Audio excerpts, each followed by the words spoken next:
هجوم كبير على صالح جمعة بعد ما قال هاشجّع اتحاد العاصمة في نهائي الكونفدرالية، ولقيت زملكاوية كتير بيهاجموه، هو أنا نفسي أفهم بس أنتم بتهاجموه ليه؟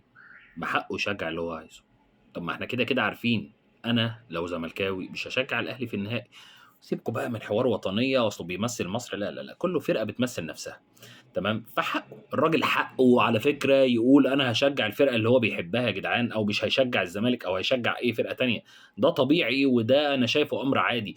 فنسيبنا من صالح جمعة ونسيبنا من الكلام اللي بيطلع يهاجمه أوي، أنا ضد هجوم على صالح جمعة لإنه بيقول أنا هاشجّع فرقة تانية غير الزمالك، حقه يشجّع اللي هو عايزه يا شباب، كل واحد وليه انتماء، واحد مثلًا بيشجّع ريال مدريد وبرشلونة في النهائي، هتقول لي أصل هاشجّع برشلونة أصل ده أسباني لا، انسى يا باشا، هيشجّع طبعًا الفريق اللي ضد برشلونة.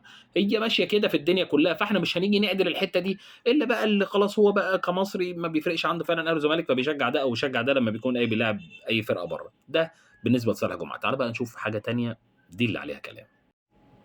خالد مرتجي بيقول إيه بقى، أي مصري بيولد على الفطرة، وما هي الفطرة بقى بالنسبة لحضرتك؟ أهلاوي. إيه ده الفطرة بالنسبة لحضرتك أهلاوي؟ أنت غيّرت الحديث وغيّرت كلام ربنا وغيّرت كل الدنيا عشان قال لك بيفضل كده ولو ربنا كرمه بيفضل أهلاوي، هو حضرتك يعني بتعملوا إيه للناس سواء أهلاوي والّا زملكاوي؟ يعني إيه اللي بتقدموه للبشرية، سواء كنت أهلاوي أو كنت زملكاوي، ماذا ده الجماهير هي اللي بتقدّم للأندية، الجماهير هي اللي بتجري ورا النادي وتروح وراه الإستاد وتجري من هنا لهنا وهي اللي بتدفع وهي اللي بيطلع عين أبوها، يعني هي أصلًا النادي بدون جماهير ما يساويش كتير.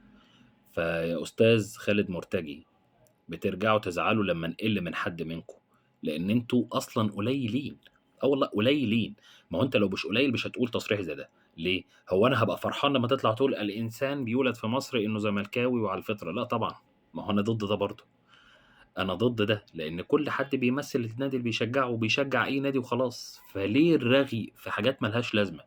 دي بالنسبة لي أهو ما لهاش لازمة، فلمّا أنت بتقول كده، أُمّال الصغيّرين عندك يقولوا إيه؟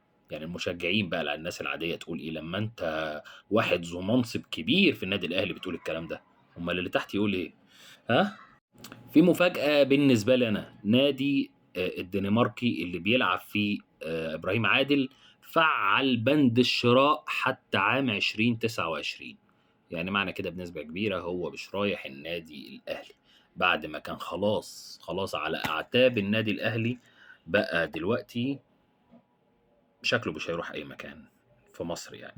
أنا طبعًا أتمناه يحترف، وأتمنى أي لعيب مصري يخرج برّه يحترف ويطلّع أكتر ما عنده، ولكن اللعيب اللي بيحترف ويفشل ده بالنسبة لي أصلًا فشل، طالما أنت رجعت مصر يبقى فشلت، فشلت خلاص برّه، قدرت واستمريت وعملت حاجة حلوة أوكي، لكن هتيجي في الآخر تلعب محلي وتقول لي أصل مش إيه وإيه وإيه وإيه، ده برايا.